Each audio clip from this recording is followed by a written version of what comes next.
there is, why did God create man and the universe? And in our century, the traditional religious understandings seem less convincing than they once did. We live in a scientific era, and we need explanations that are scientific, logical, and agree with our common sense. According to the divine principle, the relationship between God and man should be similar to the relationship between a man's mind and his body. In a healthy individual, the mind is able to control the body, and in this way we go about our daily lives. But occasionally, and an example would be after a severe accident, the body can be paralyzed so that the commands of the mind no longer reach the members. This is a very frustrating and difficult situation. Our mind may be still as alive and vital as ever, but because the body is no longer able to carry out the mind's desires, frustration and difficulty are bound to set in. And for God and the world, the situation is just like that. God is like the mind of the universe. He has an ideal and a purpose, but man, the object of his ideal, lies paralyzed and senseless, often unaware of whether God even exists or not. God is frustrated by this situation. He doesn't want it to continue. And for that reason, throughout history, he sent prophets and saints, men with a vision to explain to mankind about the purpose of life.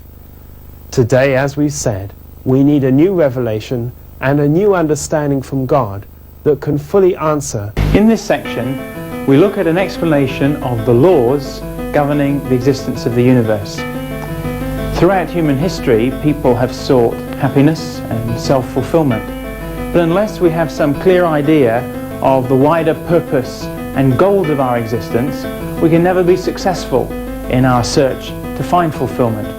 So, in the principle of creation, we look at those sort of questions. Questions such as, what's the purpose of human existence? What is it that gives our life meaning? What is it through which we can find fulfillment and satisfaction? Where do we come from? Is there a God who created us? If there is a God, how do we know God? How can we discover God? And how should we relate to God? What should our relationship be to the universe in which we live, with the world around us? So in this section, we look at those questions, and we look at them in a rather special way. We're not concerned simply to present intellectual arguments that God does or does not exist. What we do is we presume the existence of God. God becomes our hypothesis. And on the basis of that presumption, we then give an explanation of the whole of life and existence. We explain the world and how God works in the world. And so we develop a model of God's existence and God's work in the world. And in that model, you can test, is it true in your experience? You can test it against your own life. Does it explain questions that have puzzled you or worried you? Does it tie up with the things that you've experienced? So in other words, we're developing a model and a picture that you can judge against your own experience. And this is because religion really has no value unless it is based on a living experience of God. Simply to believe, simply to have arguments about God's existence is not enough. For our life to be transformed and affected, to find successful answers to the questions that bother us, we have to actually experience God. So we're concerned to give an explanation of the existence of God and God's work in the world and man's life in relation to God, that you can then, through your own understanding, take and use and come to your own experience of a personal God.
first part of this lecture looks at then that central question, the nature of God.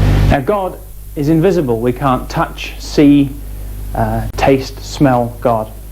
So how can we know whether there's a God or not? How can we relate to God? Actually, in the lives of all of us, we're used to dealing with invisible things. We have experience of X-rays through which we can see inside the human body. Those are things that we don't see, but we accept that they exist. On another level, we have experience of one another. We know that we have friends, relatives.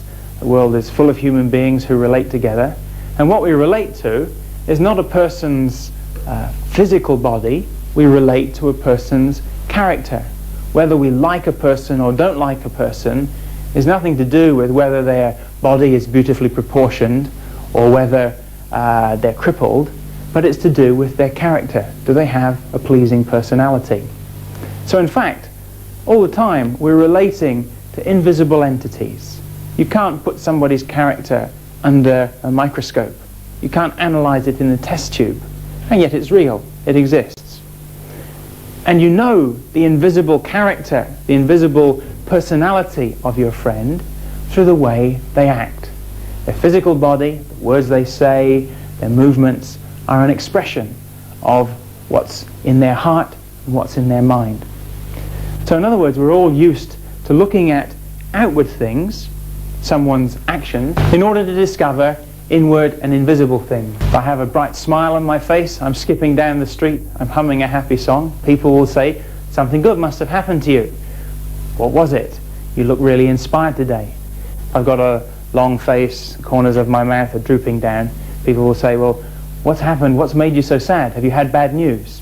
So our physical body expresses our inner state of feeling. We see other examples of this same principle when we look at the works of a creative writer or artist.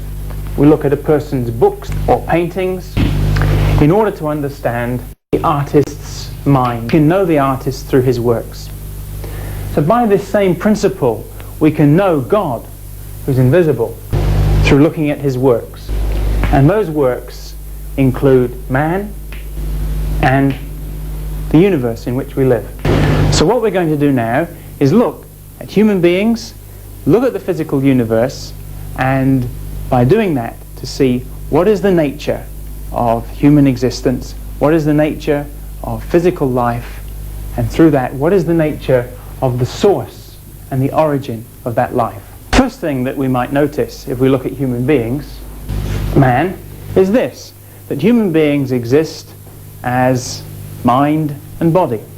We've already talked about that a little bit and seen how a person's physical body, their physical expression, is a result of something that's going on inside of themselves, their thought, their will or decision, their emotions at a particular time. So in other words, we can see that human beings have an internal, invisible aspect, our internal character, and the external form, which is our physical body. Being someone we don't want to know. We don't really think that a person's body, the colour of his skin, the race or nationality that he comes from, is what is fundamentally important about a person. The dual characteristics of internal character and external form are also seen in the animal kingdom. And our commonest experience of this is in the instinct of animals and birds. It's truly amazing, isn't it, how birds are able to migrate across thousands of miles, year after year, coming back to the very same places. Truly a miracle. Plants also have an internal sensitivity. Of course, they don't migrate or do anything like that. Yet they do know how to seek after light and water, and some people say that if you sing and talk to your plants, they'll grow better.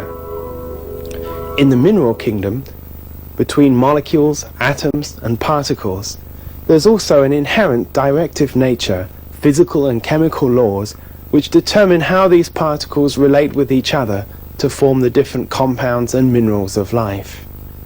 So, from the most complicated of creation, men, to the least complicated, atoms and particles, we see this duality of internal, invisible character and external, visible form.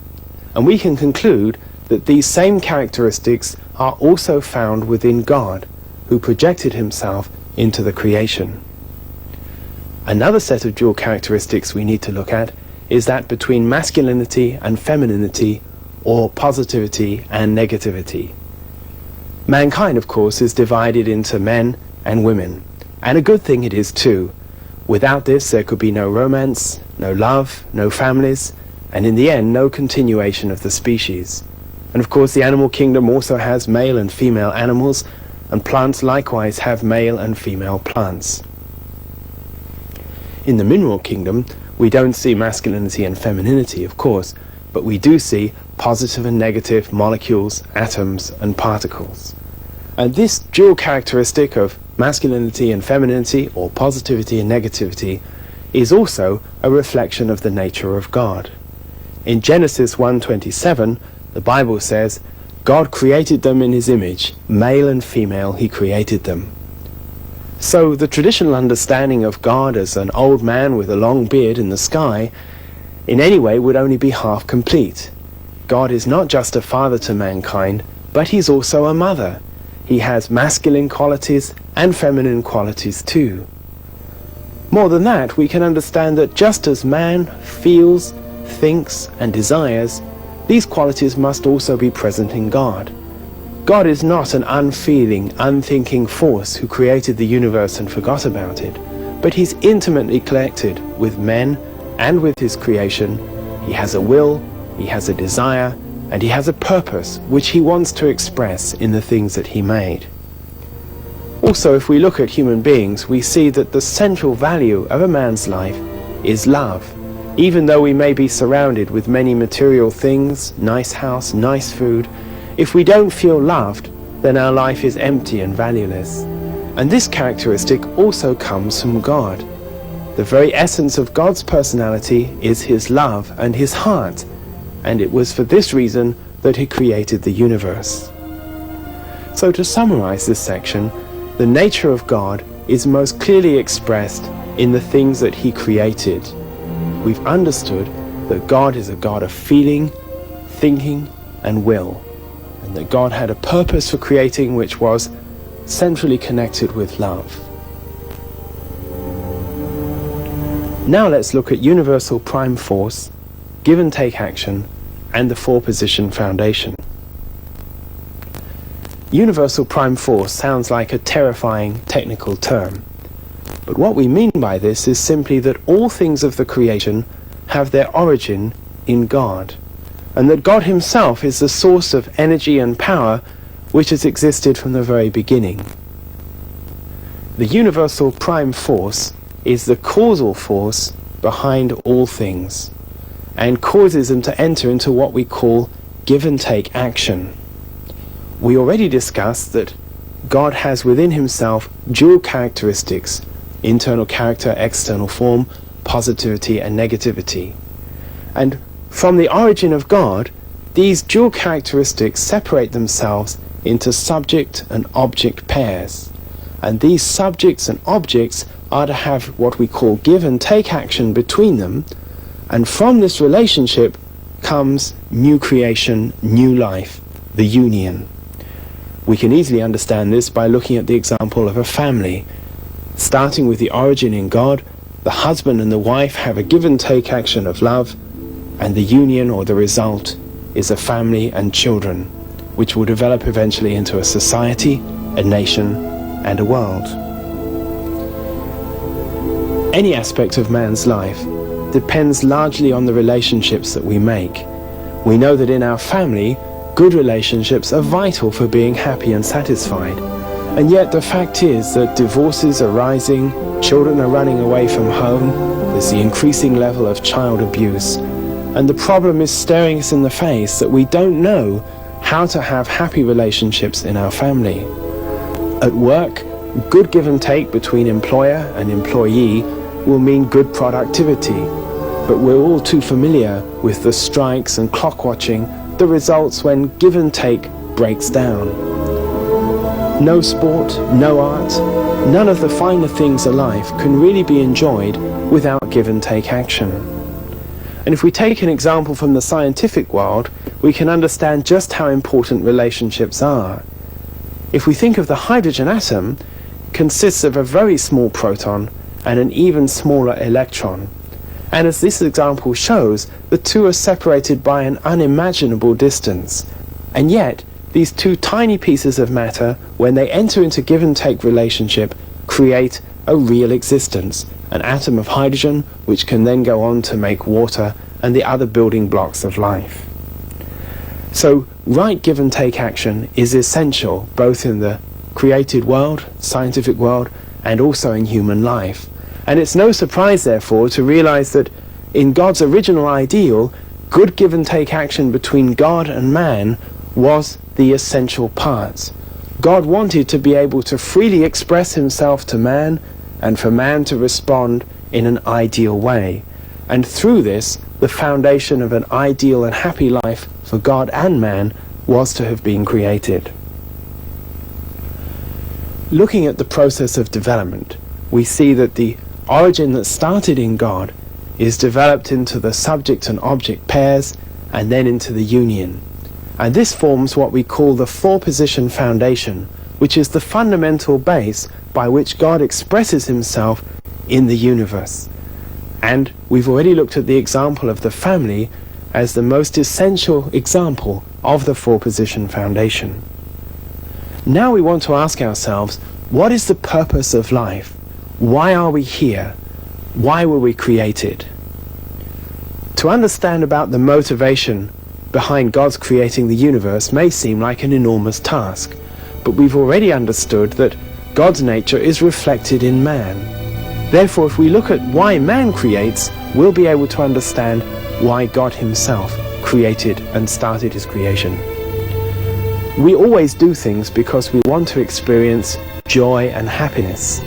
No one ever does something in the expectation that by doing so, he'll be totally miserable and unhappy. You're not sitting here listening to this lecture because you want to be bored or you want to be made unhappy.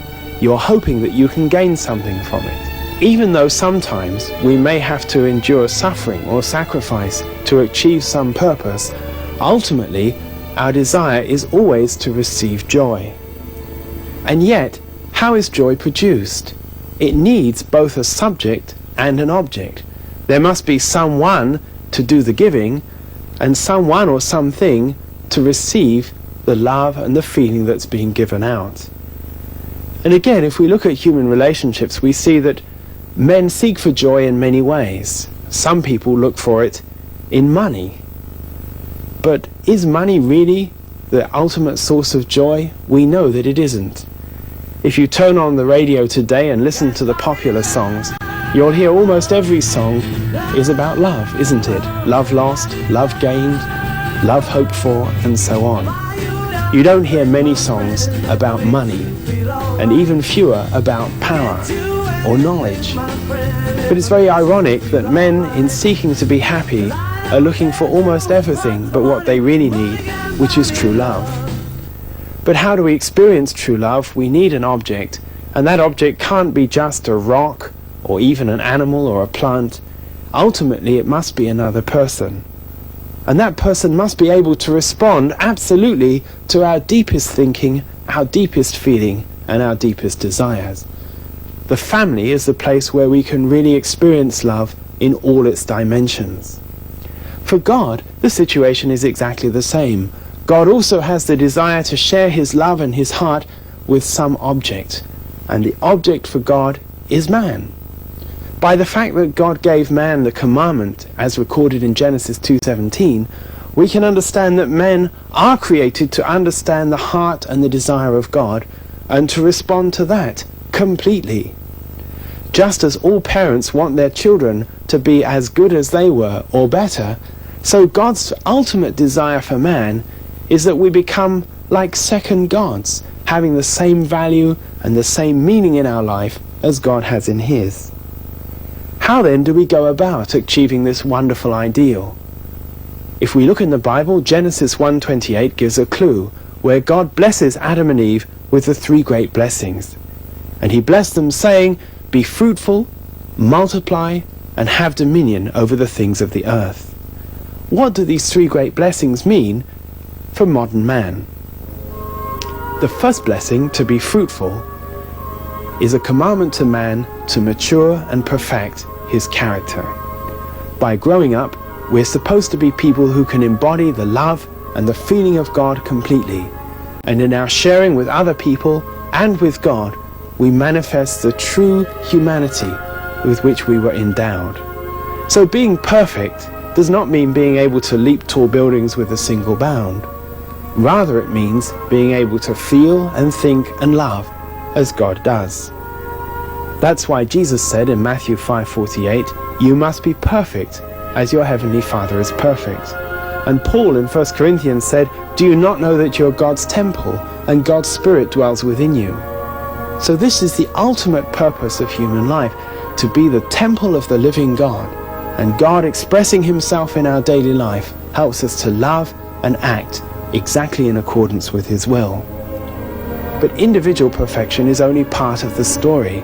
The second blessing calls for ideal men and ideal women to create perfect families, and in the expression of their love to have children, a society, a nation, and a world of true and ideal love. In an ideal world that started from a perfect family, we wouldn't expect to see a division of language. There would not be conflict or war, and we certainly wouldn't allow people to starve.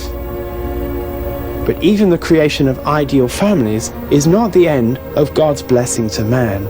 He also wants us to enjoy a perfect living standard, and for this reason, God gave man the third blessing, which is to have dominion over the natural world and to care for it with love. We can see in this century how incredible have been the developments of science and technology. But all too often, these developments have not been used exclusively for the betterment of mankind. It's ironic indeed that some of the major efforts and the most expenditure of money goes into weapons technology rather than in solving the problems of disease and hunger. Martin Luther King commented that the great tragedy of the 20th century was that we have guided missiles, but misguided men. Now, let's understand how man is to fulfill these three great blessings and how we're to grow to our maturity. We understand that for anything to develop, a period of time is needed. The universe didn't come into existence overnight. We're told that it took between 4 and 15 billion years for the world to be as it is today. And even in the growth of man, a time period is needed by which we mature and develop ourselves. And the principle identifies 3 stages of growth, which we call the formation, the growth, and the completion stages. The Bible makes reference to this also in the creation story in Genesis by talking about the evening, night, and morning that divided each day of God's creation. Now, for all the other things of the creation, the passage from formation, growth to completion is an automatic one brought about by the force of the principle. For example, an acorn will, if planted in sufficiently fertile soil, develop automatically over a period of many years to become a mighty oak tree. And we should note here that completion means the beginning of the mature life of the tree. So after completion, you could say the real life of the oak tree begins. Well, for human beings, the situation is a little more complicated. The physical nature of man develops according to certain laws and principles largely beyond our control. We can't decide, for example, what color our eyes or hair are going to be, or how tall we'll end up, and even our attempts to control our weight are often met with difficulty. But the internal nature of man, his spirit and character, is very much our responsibility. During the period of growing, each person is supposed to make in himself the image of God by fulfilling his own portion of responsibility. This stage of human life we call the indirect dominion of God. And what this means is that the relationship between God and man is not a direct one. God gives his words, his direction to men, and if we follow them, which is our responsibility alone to do, then we can grow through the 3 stages spiritually and finally enter the direct dominion of God's love. Now, the direct dominion of God is the place where God's feelings and our feelings are one, where God's love and our love is one, and where we truly become divine beings. Once we reach this stage, we're no longer capable of committing sins or crimes or making any mistakes. But the journey to that stage of the direct dominion is the time when man is fully responsible for his own development. The responsibility for man's perfection comes from God to man as a precious gift. Of course, God is in reality taking most of the responsibility himself. He created the world and he caused us to be born, and through the medium of our parents, he's taken care of our physical needs. But we do have a small portion of responsibility, we could call it 5%, to grow and develop ourselves. It's as if God was a master stonemason and he's laid almost all the blocks in a magnificent stone wall, but the last stone he's left to us to put into place. The training and the tools necessary to do the job, but then he stands back and allows us to complete the work. The tragedy of human life today is that men have never taken their responsibility before God. We don't see people of an ideal character on the earth. Far less do we see perfect families, and we know that we're not taking responsibility for the world in the right way. So the reason that men continue to suffer and struggle is not because God doesn't care or God is not able or powerful to deal with the problem. It's because man has failed to fulfill his own portion of responsibility. So the conclusion of the miserable history of suffering of man and the beginning of the kingdom of God is waiting for one thing and one thing only: man's acceptance and fulfillment of his own portion of responsibility, which even God cannot intervene with. Finally, we need to understand more clearly about the nature of the spiritual life and the question of life after death. We've already indicated that man has 2 parts to his nature: an internal, invisible side, which we've called the mind or spirit, and the external, visible form, the physical self. And as this diagram shows, we can look at this in 2 separate areas. We have a physical self and we have a spirit self. Now, the physical self we're familiar with. We see it every day. And this has a physical mind and a physical body. The physical mind is the unconscious functioning of the human body. For self to grow, there needs to be a good relationship of give and take between the physical mind and the physical body. And in addition to that, certain nutrients are needed from the outside. One group of nutrients we call positive nutrients, and they include sunlight, warmth, and the air that we breathe. These things come free, but we need them absolutely to be able to grow. We also need what we call negative nutrients, namely food and water. And providing we get enough of all of these elements, then we will grow physically until we reach our maturity. But what about the spirit self? The spirit self is invisible to us today, and many people are even unaware that it exists. But it does exist, and like the physical self, it consists of a mind and a body. Now, the spiritual mind is the center of our conscious feeling, thoughts, and actions. And the spiritual body resembles the physical body in every respect, but is made of spiritual elements. Now, this spirit self also needs to grow. Certain elements also come for free from God. We call them life elements, and they include God's truth, His love, and the spiritual atmosphere. But the spirit also needs food to grow. And these elements we call the vitality elements, and they come from the actions of the physical body. Now, this may seem very arcane, but actually we're familiar with this principle in our daily life. For example, if we do a good deed, help an old lady across the road, we're all aware that we feel good afterwards. Why is that? It's because by doing the good deed, we have nurtured and fed our spirit, and in return, the spirit is giving living spirit elements back to the body. On the other hand, when we commit a crime, we feel bad, not just physically sick, but uncomfortable. And the reason is that we've poisoned our spirit with bad vitality elements. Because we can't see our spiritual self today, we often make mistakes which cause us to damage our eternal selves. Perhaps you've read the book by Oscar Wilde, The Picture of Dorian Gray. Actually, this gives a very clear example of the relationship between body and spirit. Dorian Gray makes a wish that he will always resemble a beautiful portrait done of him. And this portrait is a resemblance of the spirit self. His wish is granted, and as he goes through his life, he stays the same externally, but the portrait becomes hideously disfigured as he himself commits many crimes and atrocities. This is indeed an illustration of the spirit self invisibly being deformed and changed by the actions of the physical body.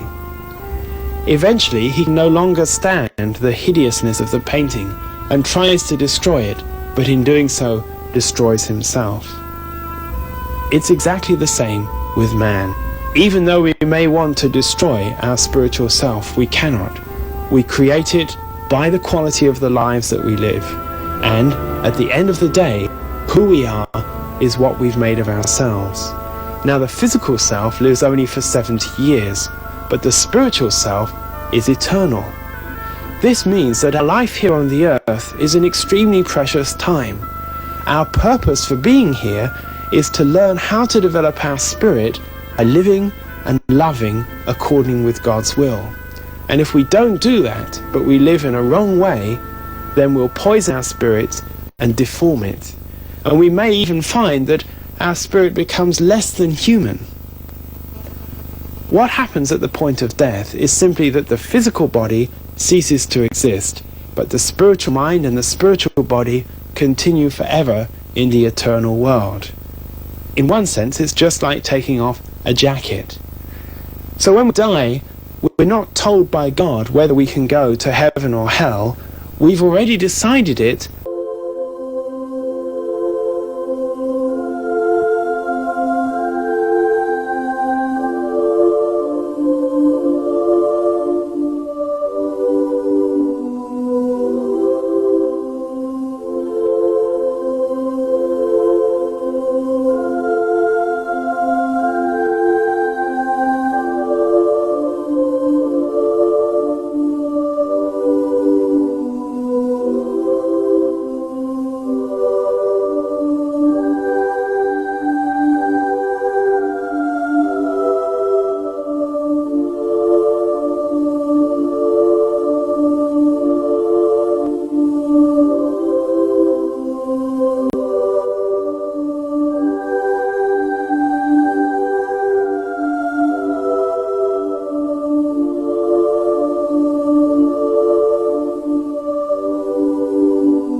Hello.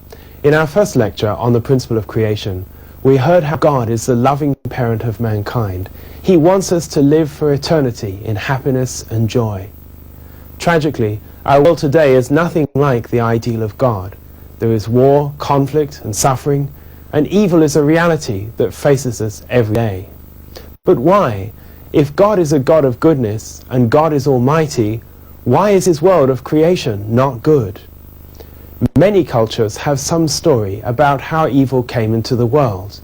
In Greek mythology, for example, the woman Pandora opened a box from which the sufferings of the world emerged. But it's in the biblical story of the fall of man in Genesis that we have our clearest illustration of how evil came into the world. We need to know what's wrong with human society, just as a doctor needs to know what's wrong with his patient before he can give a cure. So, an understanding of the origin of conflict and suffering in human life will help us to find the solution of God.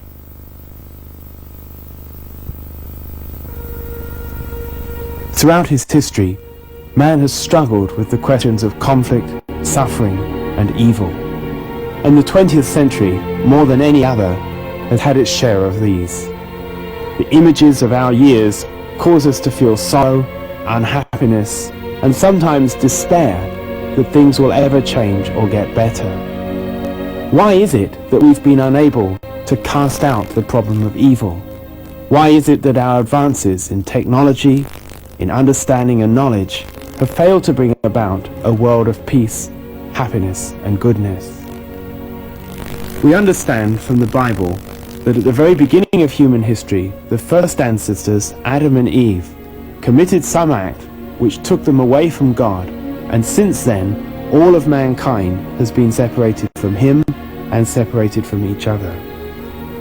In the principle of creation, we came to understand that God's purpose for creating man was to experience love and joy with people as his children, and the world should have been one of peace and unity and virtue. That's why God said in Genesis 1:31, God saw everything that he had made, and behold, it was very good. Our reality causes God's sorrow as well as ourselves. And in Genesis 6:6, God said, "The Lord was sorry that he had made man, and it grieved him to his heart."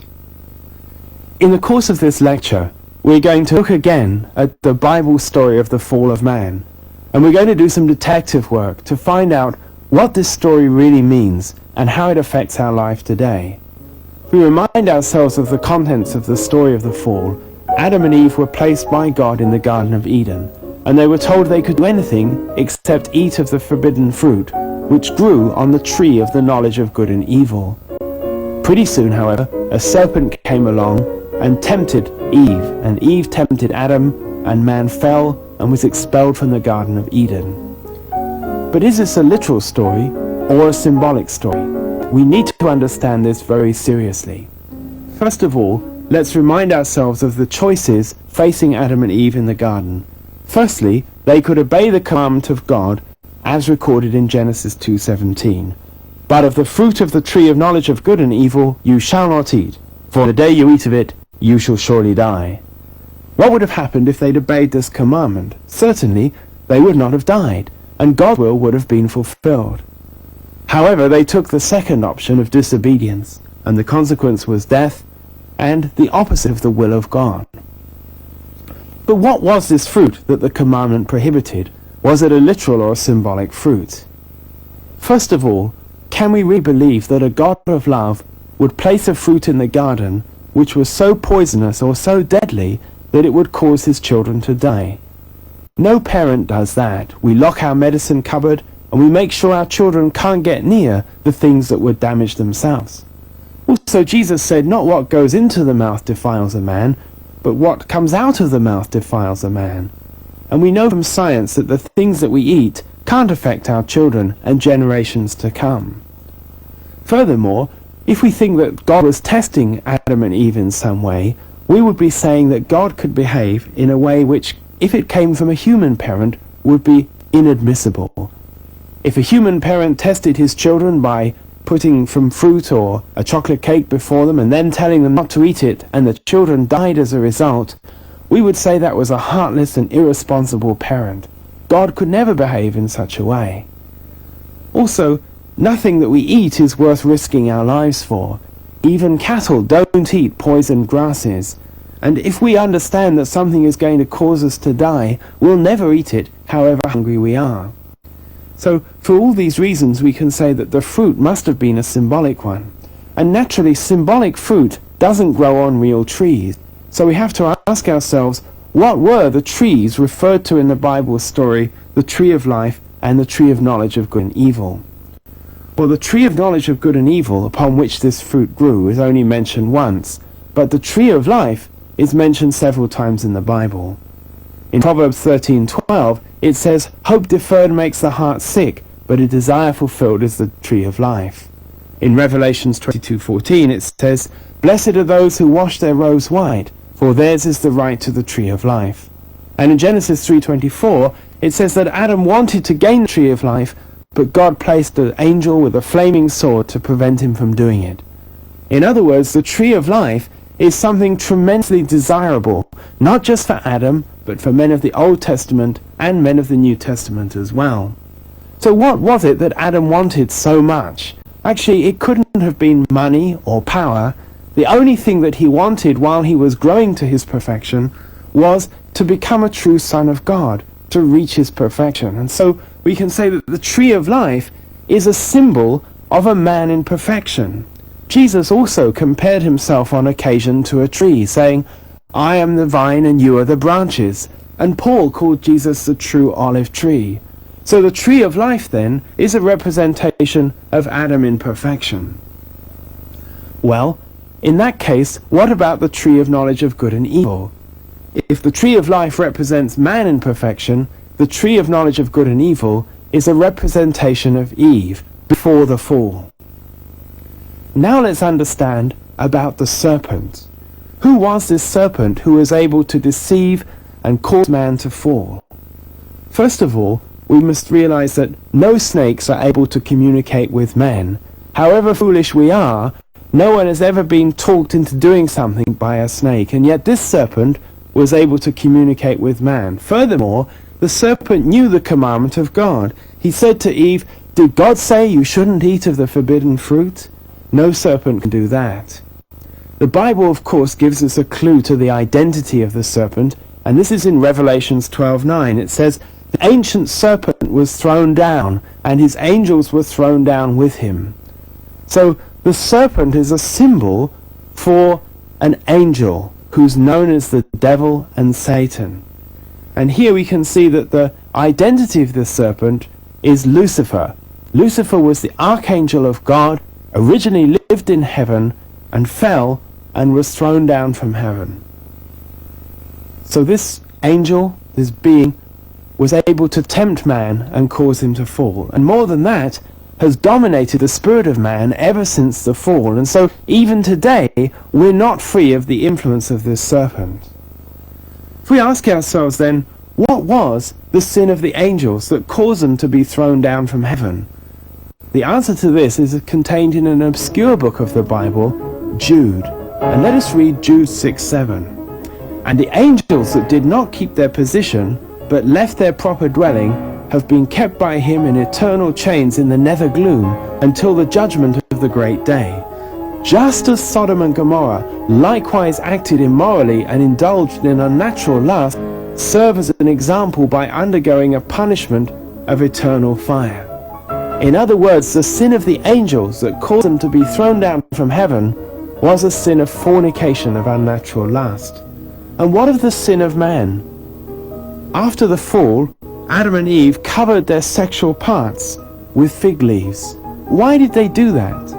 It's natural for us to hide the things which we've done wrong. If Adam and Eve had done wrong by eating an apple, isn't it natural that they would have covered their hands or their mouth?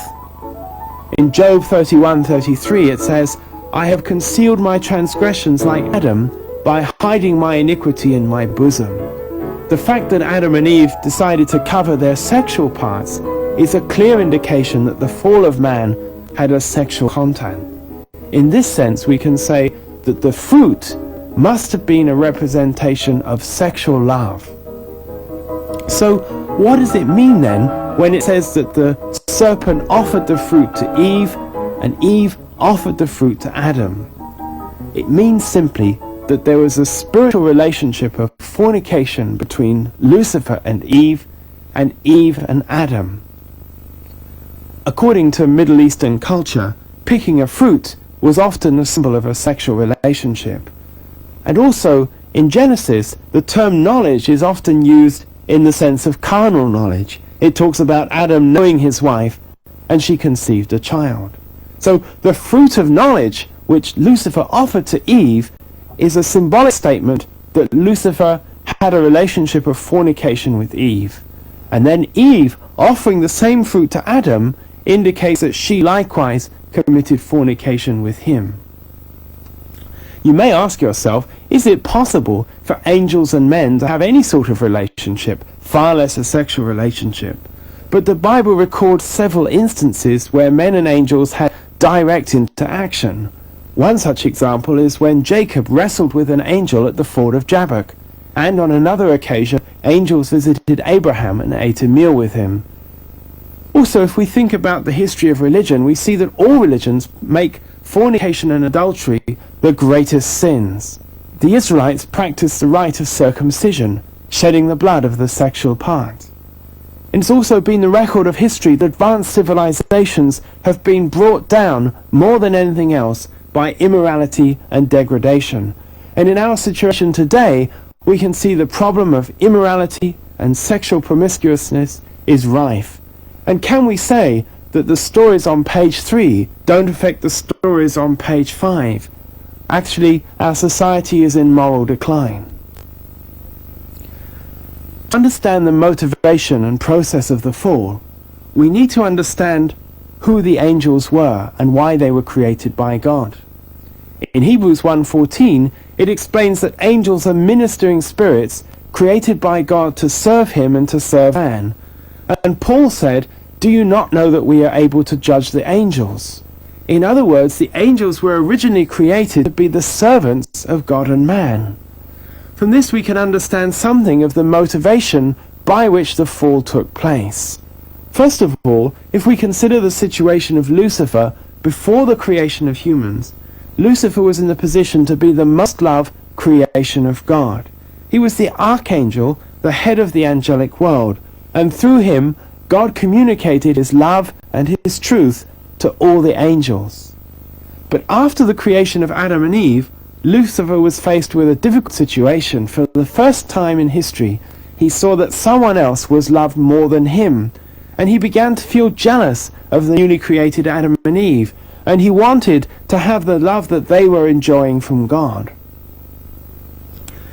For this reason, we can see that Lucifer, in an attempt to gain more love, was drawn to Eve. Eve was loved very much by God, and consequently was very beautiful. And Lucifer drew close to her, hoping to increase the love he was receiving. Gradually, he became strongly sexually attracted to Eve, and finally he tempted her into the relationship of fornication. After that, Eve and Adam performed the physical fall. Eve felt guilty at leaving God, and she realized that Lucifer was not meant to be her husband. It says in the Bible her eyes were opened. And so she went to Adam, hoping that if she could somehow enter into a relationship with him, she could come back to God.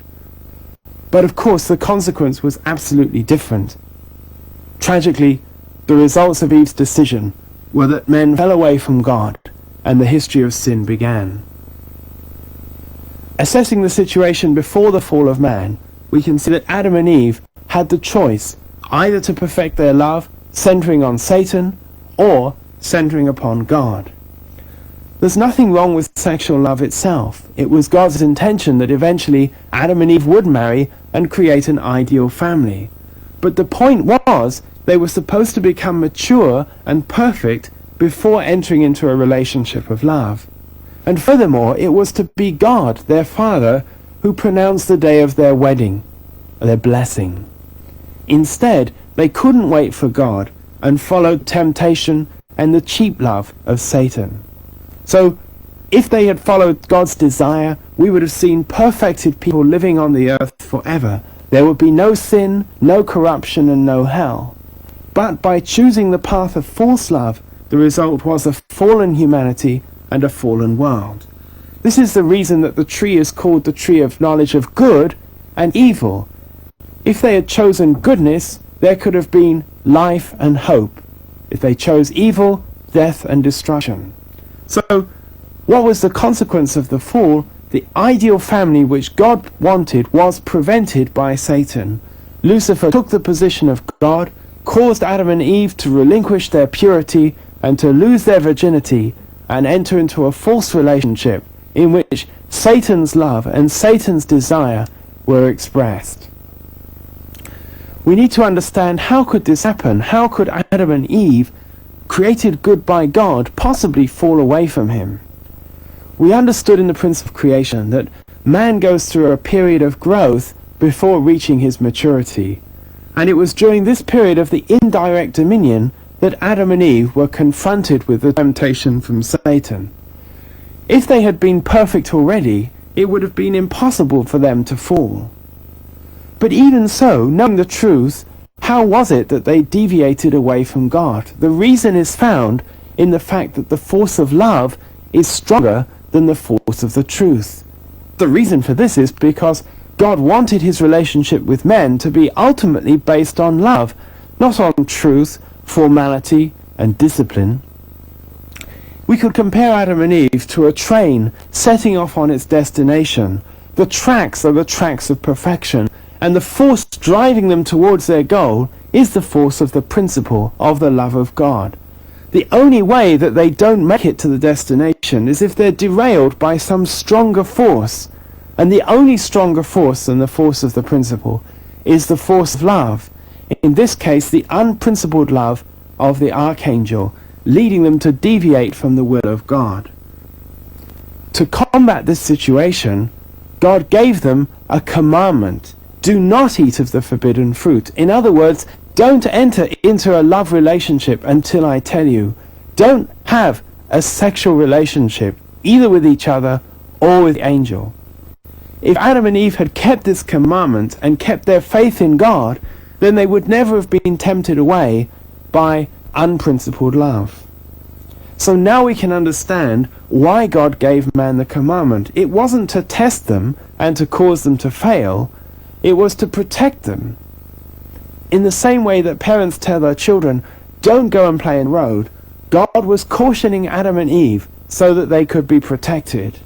And once they'd passed through the period of indirect dominion and reached their perfection, then they would be free to eat. God wanted Adam and Eve to enjoy sexual love once they had married and formed an ideal family. So we can see that an action, any action, can either lead to goodness or evil, depending solely on the motivation by which it's performed. The action of physical love in itself is not wrong, but when it was motivated by Satan, the consequences were evil. When it was motivated by God, the result was good. What were the consequences of the fall of man? The first is that Adam and Eve did not create the ideal family. Instead, they created a false four-position foundation centered upon Satan. And the result was fallen children with original sin. For this reason, the Bible says in John 8:44, "You are of your father the devil, and your will is to do your father's desires." The Bible also calls Satan the god of this world, or the ruler of this world, because he's come to assume a position of dominance over the lives of men ever since. In this portrayal by Tenier, we can see the traditional understanding of sin, Satan and hell, with a bat-winged figure leading a person into a chamber of fire.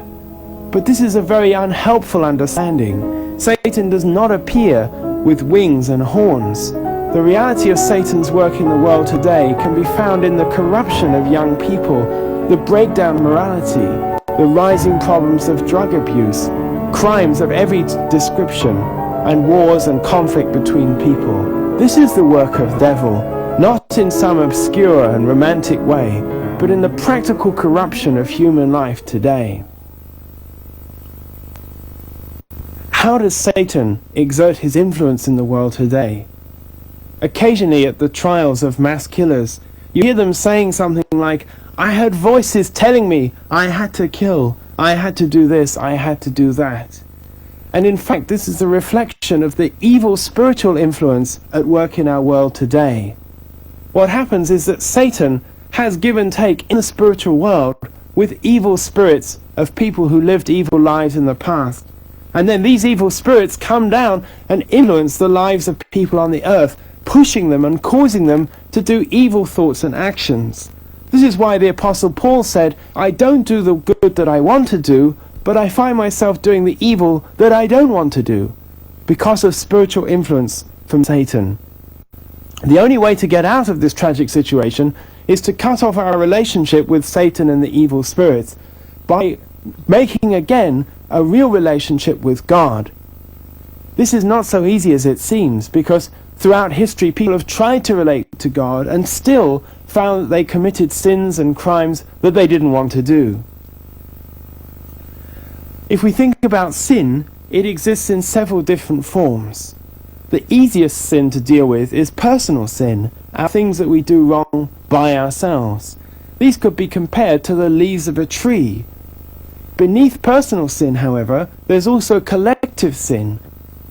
Even though we ourselves may not have committed a sin, we can be responsible for things done by people in the past, either by a nation or a group such as our race, collectively, or by our own ancestors. In the Bible it says that the sins of the fathers will be visited on the children to the third or fourth generation. But the most difficult part of sin to get rid of is the original sin, the sin that came from Adam and Eve, because this sin is passed on in the lineage of man, and no one has ever been able to deal with it. So through the original sin, Satan has managed to keep his grasp over humanity for thousands and thousands of years. How does the original sin manifest itself in our characters today? What are the symptoms of being someone with original sin? We say that the original sin manifests itself in 4 fallen natures, and the first one is the failure to love as God loves. This started off when Lucifer couldn't love Adam and Eve in the way that God did. He became jealous of them and wanted to take his position themselves. But we can see that in our own society by the fact that instead of loving the things which are sacred and pure, we often love those things which are profane instead. And we fail to properly respect the people that God has chosen. That's why religious leaders throughout history have suffered persecution and rejection, because they were preaching out against the desire of fallen man. The second fallen nature is leaving the proper position. This started when the archangel left his position as the servant and refused to be in the natural order created by God. And after that, he reversed the dominion that God had originally assigned. In God's plan of creation, Adam and Eve were to dominate the angel with love, but Lucifer took the position of God and dominated Adam and Eve. The tendency to leave our position and to reverse the dominion is seen in the story of Cain killing Abel in the Bible, but it's also displayed wherever there's revolution and upset anywhere in the world. The last fallen nature is the tendency to multiply sin. First of all, the archangel tempted Eve to enter into a fallen relationship, and she passed on the temptation to Adam, and this was then multiplied down to their descendants. And it's very revealing that when God asked Adam and Eve what had happened, they all tried to blame somebody else. Adam said, "The woman made me do it." Eve said, "The serpent made me do it." That's why today in human society, whenever people do something wrong, the tendency is to try to drag as many other people into it as possible. Therefore, the problem of drugs, of crime, of every kind, involves a multiplication of the original evil. And so the world today has become really a cesspool of wrongdoing, multiplied and fermented ever since the original fall of man. And the question remains, how can we get out of this situation? And if God had foreseen how it would be, why did he not intervene in the first place? The reasons for God not intervening are complex and deep. First of all, God had already created the world according to a perfected plan. it was not God's intention to change his plan simply because men couldn't understand or take their responsibility. Also, God didn't want to recognize Satan as a creator. If Satan had caused God to change his plan, it would mean that he himself was taking God's position as a creator of human history. The last reason is that God's intention for mankind was that we should become lords of creation, the center of the cosmos. To do this, we have to be qualified in some way. Just as a loving father won't make his son the manager of his factory without first letting the son go through a course of learning and growth, so God didn't want Adam and Eve to be Lord's creation without qualifying themselves to dominate the angels and all the other things. So for God, the decision not to intervene in the fall of man was a tragic and desperate decision. He knew that if he once intervened, he would be taking away man's portion of responsibility. It was Adam and Eve's responsibility to follow the commandment and to do God's will. And God knew that if they did that, they would become perfect people who could live in his kingdom. On the other hand, if they failed to obey the commandment, God could see the history of disaster that would follow. But he had the hope that one day men would be responsible once again. He knew that if he intervened at the first sign of disobedience, then he would be taking away from the ultimate value of mankind. God's feeling is expressed also in the story of the prodigal son. Once the son had decided to leave home, the father couldn't lock him up. You can never lock up the heart of a free being. So God had to allow mankind to follow the path of death until we turn round and see that that way leads nowhere and we want to come back again. Of course, the suffering of mankind has caused God tremendous grief, but he's waiting for the day when, with the help of the Messiah, we turn back to him once again. We've just heard how evil began at the very beginning of history through Satan's temptation of Adam and Eve and their irresponsibility. But the problem of evil remains very much with us today, and no amount of scientific or technical progress can cast it out. We need a solution that comes from God, that can take away evil and re-establish the ideal of the creation on the earth. For this purpose, God intends to send man the Messiah, and in the following lecture, we'll understand more about the life and the work of Jesus Christ.